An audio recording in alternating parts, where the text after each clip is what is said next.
Hello and welcome back to our roster and schedule reveal series for our FCS Dynasty in NCAA Football 2006. Right now we're taking a look at the UC Davis Aggies for year number 2, and here is a discussion with Jet Christie, the brand new head coach of the UC Davis Aggies.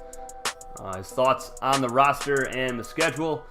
I'm overall really happy with how the roster's shaped up. Got some great depth in the backfield at quarterback and running back. Our receiving group isn't as deep as I would like, but we have some starters that I trust to make plays. The offensive line has to be the group that steps up the most and proves themselves. Defensively, we are going to cause some trouble. We have 3 stars coming back on the defensive line, and they are going to cause havoc. Estes really rounds out our linebacking core, and we have a freshman-dominated secondary that is going to make it very difficult for teams to pass against us. That is a group that I expect to grow into the top in the nation with time. I trust Golden to get the job done, coming back for his senior season to give us some consistency in the kicking game. I expect to see some progress this year. Looking back at last season, it's clear to see where the holes in this roster were, and the incoming class has done a great job of patching them. We are a complete team now, and we fully intend on competing for the conference title this season. That's where our eyes are focused, and we believe we can get it done. So Jet Christie, head coach, brand new. This is his first season, coming in with a lot of confidence, and not cockiness, but confidence, and I like it. And he's right about the secondary. It's looking pretty nasty right now with the incoming freshman, and we're going to take a look here in a moment. But his linebacking core is pretty decent now. The defensive line, among the best in the nation. Nothing he said here was wrong at all. But let's take a look at the roster for year number 2. On offense, sophomore quarterback Owen Black, 80 overall. This guy was really good running the football last season. Over 1,000 yards, 1,020, and 20 touchdowns on the season on the ground, along with 76. Over 150 yards after contact, 13 20-plus yard runs, 12 broken tackles for the quarterback. He fumbled the ball 4 times. In the passing game, he threw for 2,448 yards. He had 16 touchdowns, 16 interceptions, 54 completion percentage, long of 75, sacked 27 times. So Owen Black, fantastic player, 36 total touchdowns last season. I expect more of the same here in year number 2. And at backup quarterback, freshman quarterback Ashley Jackson, 70 overall, first female player in this dynasty. She was a 3-star recruit coming out of high school, 6'2", 220 pounds, and she will fill in nicely for Owen Black if he's injured or suspended like he has been a couple times in his career. So look out for Ashley Jackson. We might see her at some point in the season. At halfback, Tyreek Taylor, 85 overall. He has been put in the starting position by head coach Jet Christie. He's getting the start over Lito Lozano, who had a fantastic season. But let's look at Taylor's stats. 492 yards rushing, 7 touchdowns last season, along with 66, 204 yards after contact, 4 20-plus yard runs, 39 broken tackles, but he fumbled the football 5 times. He did have 15 catches for 222 yards and 2 scores as well, with only 1 drop on the season. And the other halfback, Lito Lozano, 82 overall, 5'11", 193 pounds. He had a really good season, 1,352 yards, 11 touchdowns, 5.5 yard average, which was better than Tyreek Taylor's. Along with 62, averaged 104 yards a game, 583 yards after contact, 13 20-plus yard runs, just like Owen Black, 69 broken tackles. The guy was a monster, and 4 fumbles. My goodness. And there's another halfback here, Wyatt Geddes, 70 overall. He was a 3-star recruit coming out of high school, 5'9", 205 pounds. And we'll be seeing him on kickoffs. He is the starting kick returner. So this will be fun, folks. 3 running backs for the UC Davis Aggies offense. And at receiver, Sam Gatlin, 82 overall. He had a pretty good year last season. 38 catches, 901 yards, and 4 touchdowns. Long of 53. And let's see here, 5 drops on the season. So improving those numbers would be great. Number 2 receiver, Jaquan Brown, 78 overall. 5'9", 175 pounds. He had 28 catches last year, 638 yards, and 8 touchdowns. He was the deep threat. There was a lot of bombs to Sam Gatlin, but he didn't get very far after the catch. But Jaquan Brown, very speedy receiver. Look for his numbers to improve here in year number 2. He only had 3 drops as well, and he was on kick return and punt return. Didn't do anything special on special teams. On to the defensive side of the football, which is the most beastly defense that we have seen so far in these roster reveals. Andrew Jackson, sophomore defensive end, 89 overall. My goodness, let's look at his stats. 41 tackles, 19 for a loss, 11 sacks on the season, 1 pick as well. He returned it for 20 yards. He also had a forced fumble on the season. Andrew Jackson is a beast. Let's look at his accolades. Second team All-Pac-10. And DeMarcus Webb, the number 2 defensive end on the opposite side of Andrew Jackson, has an 87 overall. He was pretty good last season as well. Not as much stats as Andrew Jackson, but 19 tackles, 8 for a loss, 4 sacks. Very complimentary defensive end to Andrew Jackson. He also had 1 forced fumble.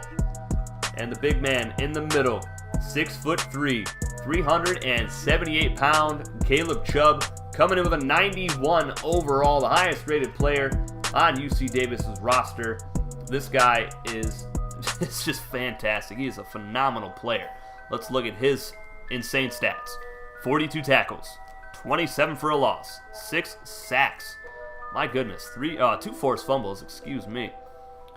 He's just such a mountain. That is a huge individual. I feel bad for any offensive lineman that has to try to block him. Out of the linebacker position, Elijah Christian, outside linebacker.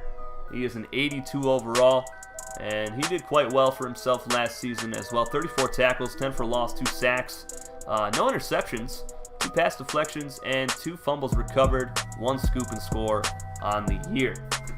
Zachary Hyde, middle linebacker, 84 overall. He led the team in tackles with 52. He had 12 for a loss, 1 sack, 5 picks, 5 deflections, a forced fumble. He was doing it all for this defense. They didn't really have a whole lot in the secondary. Now let's get into that secondary. Zach Pryor, 4-star cornerback, 76 overall. He has been designated the captain of the defense. He is a fantastic leader, and I cannot wait to see this young man play. And on the opposite side of him will be R.J. Simons, another 4-star recruit, 74 overall. He is a big man, 6'4", 215 pounds. Not many jump balls are going to be won against him. And at free safety, Trey Henry III, 85 overall, the only returning member of the secondary from last season. He had a great year, 49 tackles, 1 for a loss, 10 picks. He was doing it all, 13 pass deflections, 3 forced fumbles, and a pick 6. Trey Henry III is a fantastic athlete for this defense. And to round out the defense, another 4-star recruit here in the secondary. 4-star recruit Everett Garrison, 78 overall, instant starter. He's 6'2", 215 pounds. It's just a nasty secondary, and I'm looking forward to watching them play. That is it for the roster. Of course, Jet Christie, first season as head coach. Good luck to you this season, sir. Let's take a look at your schedule for year number 1 in your career and year number 2 in this dynasty. Aggies starting off hot. They got to travel to take on the 5th-ranked Fresno State Bulldogs, who just lost the national championship game to the Bryant Bulldogs. So they're going to be looking to beat up on somebody. They're going to play angry. That's going to be a rough matchup for the Aggies, but I believe in their defense, and I think it's going to be a very close game. I'm not going to predict a winner here, but I think it's going to be awesome. After that, they host the Hawaii Warriors, another WAC team, and then after that, another WAC team. So 3 straight Western Athletic Conference teams. They'll be traveling to take on the Idaho Vandals. And then their final non-conference game, they host the Chattanooga Mocs out of the Big 12. And the rest of their games, guys, is all Pac-10. So Portland State, Northern Colorado, there's a subscriber versus subscriber matchup, week number 6. Then they take on Sacramento State, Idaho State. They get another subscriber team, the San Diego Toreros, in week number 10. Then they travel to take on Eastern Washington, and they travel to Northern Arizona. And the final week of the final game of the season, rather, they will be hosting the Southern Utah Thunderbirds. So they've got 3 subscriber teams that they got to take on here in year number 2 of the dynasty, and they're all winnable games. San Diego lost their bowl game. Southern Utah lost their bowl game. Northern Colorado barely made it to a bowl game. They did win theirs, though. So the lower tiered Pac-10 schools from our subscriber teams, that is, will be on the UC Davis Aggies schedule. Aggies, of course, finished second in the Pac-10 last season behind the Cal Poly Mustangs, who went on to win the Sugar Bowl against the Jacksonville Dolphins. So it's looking pretty good here for the Aggies. That first 3-game stretch right there, Fresno State, Hawaii, and Idaho, that's going to be a little bit rough. But we'll see once they take on Fresno State. If they hang with them, if they can pull off a win there, I think they'll have a really good chance at beating Hawaii and Idaho. But then the subscriber versus subscriber games, of course, they can go either way. It just depends who catches fire, who gets that momentum in that game. That's really all there is to it. But this looks pretty good for the UC Davis Aggies, of course. With that first game, that's going to dictate probably the rest of their season, I think, depending on how it comes out. If they do win it, UC Davis Aggies might be looking at a 10-win season here, maybe 11 games, because they're going to have so much momentum after that win if they do. But if they lose that one, they might just start to tumble a little bit. They might lose to Hawaii, might lose to Idaho. So who knows? I mean, it could go either way here for the Aggies in year number 2. I do believe in that defense, though. I think the offense needs a little bit more work for this season. I don't know, maybe 8 or 9 wins. I can't really predict the 10 or 11, but if they actually win that game against Fresno State, they could go on to win 10 or 11 games. It's just going to be crazy, guys. There's so much that could happen here for the Aggies because of this schedule and the way that it is and the opponents that they have. But let me know your thoughts on the Aggies for year number 2, guys. That's going to be it for this video. Our last schedule and roster reveal will be out tomorrow. That's going to be the VMI Cadets. They are a loaded team. We're not going to see like any of the players that they got in recruiting. Only a couple new players are on the Cadets. But that's it for this video, guys. Of course, let me know in the comment section below how many wins you think the Aggies are going to have. What are your thoughts on their roster? How do you think they're going to do? What games do you have circled on their schedule? But I will see you guys tomorrow with VMI Cadets. Take it easy, guys.